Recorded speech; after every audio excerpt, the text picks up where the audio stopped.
This is the Buffet Légende B-flat clarinet. It sits right at the top of their line alongside the Tosca, the BC21, and the Divine, made with the finest materials and by the top people on their assembly lines. It's made out of the best billets of Grenadilla wood. They utilize the Tosca-style ergonomic keywork on this. It's got some of the additions like the F correction key, and might be a little bit difficult to see in the video. It has gold posts on it, but it's also a bit of a throwback. It is based on the old BC20 true cylindrical bore model that they used to make. So it brings back some of those classic acoustic attributes in the instrument, but in a very, very up-to-date package. This is also a Légende B-flat clarinet. Even more of a throwback, though. This one is made out of boxwood. Otherwise, it is almost entirely identical. Same keywork, same internal acoustics, same tone hole placement. Both of these instruments employ green line material inserts in certain of the tone holes. The Boxwood instrument, just like the Grenadilla instrument, also applies the metal tenon rings and a few other things for just general durability. Other than the difference of the wood material, which is obvious, really the only other discernible external difference with these instruments is at the bell, the Boxwood version of the instrument does have a ring, whereas the Grenadilla version does not. Boxwood was the preferred material for making the earliest clarinets and chalumeaux before ultimately being replaced with what we know today, the African hardwood instruments. At this point, you see these in pictures, you see them in museums, you might see them in early music ensembles, but until recently, there hasn't been a modern interpretation of the French-style clarinet offered in boxwood, but now Buffet does have this and has for a few years now. In terms of differences, just holding them up, you can tell the boxwood is, it's a lighter, less dense material. I expect that to come through in how the instrument plays as well. Can actually see, probably wouldn't be able to see in the videos here, but the grains are a little less tight, a little more open than what I observe in the Blackwood instrument. And I think some of that softness of the instrument probably explains things like why they have to terminate the bell with a metal ring here, whereas with the Blackwood version of the same instrument, they do not. Maybe driving home the point that the boxwood is a softer, less dense material. Buffet, as part of their almost call it a service contract for this instrument, a step beyond the warranty. After a year of playing it, they actually call the instrument back to the factory in order to completely go over it, check the board, check the tone holes, and bring it fully back up to factory spec, understanding full well that this wood is likely to change some during the early months that that's being played. Change more than what you would find with the Blackwood instruments that we're much more accustomed to. While we have this instrument available in the shop, I'm going to take the opportunity to play a couple of notes on it for comparison. It may be an old-fashioned material. It's very much a modern instrument, though, so it takes a standard mouthpiece setup. I'm going to use the exact same setup on this instrument as on the Blackwood Légende for comparison here. I'm doing this on an iPhone with its built-in microphone, so I'm not expecting really great results when it comes to quality of sound or being able to discern a lot of differences between the two, but let's give it a whirl.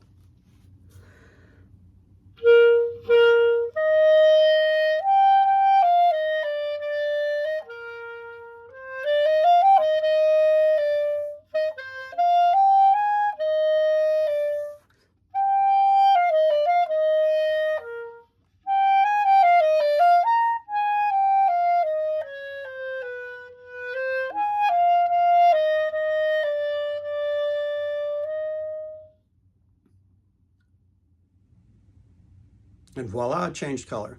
Again, exact same setup on it, just changing the material.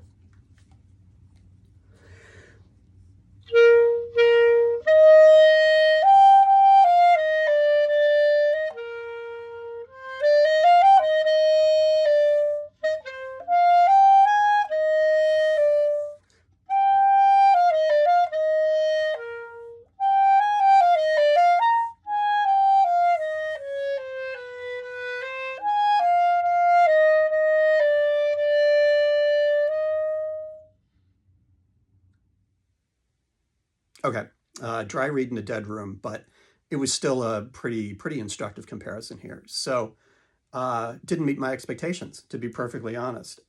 Um, Cognitive bias at work here. I just assume, based on what I've heard of period instruments in the past, that it would be a small sound. Um, no real mathematical reason why. Acoustically, these things are. I mean, they're made to the same dimensions with the same tools and everything. So acoustically, they should be very similar. The only difference being the material itself.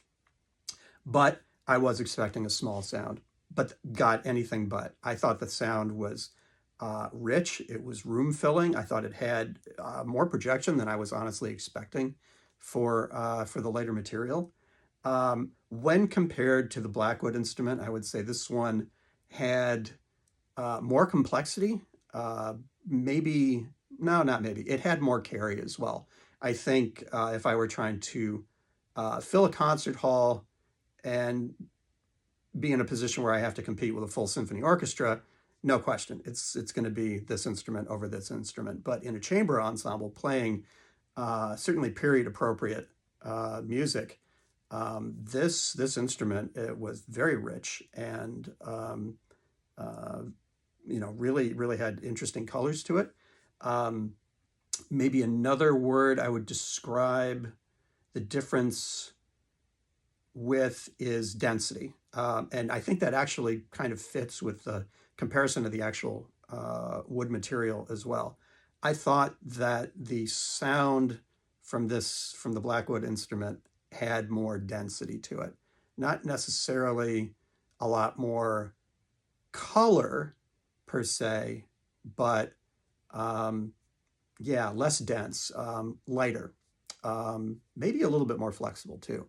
Might be another word that I use to describe it. But all in all, I think it played like a modern instrument. So pushing into it, I don't feel like I hit a wall where there was nothing left in terms of dynamics. Articulation was basically the same, just as quick and either light or solid as I would need it to be. And going between the two, it didn't feel like I was picking up a completely different instrument. Obviously, physically, other than the weight under the fingers, they feel the same, but they played similarly too. There was no question it's the same model. So I was really just channeling the differences between the Mpingo, Grenadilla, and the Boxwood. I realize, reflecting on what I was saying, that I'm actually tripping over my own rhetorical shoelaces here and talking about color and the difference in color between the sounds of the two instruments. I could go back and edit it, but I think I'm going to leave it in just to kind of manifest a little bit of the confusion or the shift in expectations I had around these instruments. That I was expecting, as I said, smaller sound, and I think I was expecting less color to come with that. The palettes are similar, but I think it's maybe the relationship of the colors that we paint with and the clarinet sound that maybe have slightly different relationships here, and some of that reflects in projection, and some of that reflects in brilliance. But at the end of the day, they still felt and sounded like the same instrument. Just there's a right instrument for the right repertoire. So would I play this instrument for a Mahler or a Shostakovich Blast Fest? No, of course not. It's definitely terrific tool for playing the older classical works that are available to us. That's not to say that one of these isn't appropriate as well, but I think if you're looking for to contextualize the sound, to be able to place those colors in the ensemble relative to the music on the page, but also the other instruments that you're playing with, particularly if it is a period type ensemble. This is great for that. I could also easily envision sitting down to play a Mozart symphony, with the smaller, more lightly instrumented ensemble, and being able to use this one and balance just fine with the rest of the ensemble. So that's the story with these two instruments. In terms of the packaging, the standard Blackwood Légende comes with this is the case that they've been offering it with since it launched several years ago, and then it comes in one of these carrying bags. The Boxwood Légende comes in this style case, which we just saw first appearing with the BC21. I genuinely don't know whether that means that there's going to be a shift in what they're offering with all the Légendes at this point, but there is some difference there. Although if you're buying one of these clarinets, it's not for the case; it's for the instrument itself. Okay, and now the punchline. Buffet does not make very many of these. I believe they're only producing a couple each year. We have one in the shop right now. When it's gone, it's gone. Genuinely don't know if we'll ever bring another one in. Maybe we'll get back in line with the factory, but this is the one that's available right now.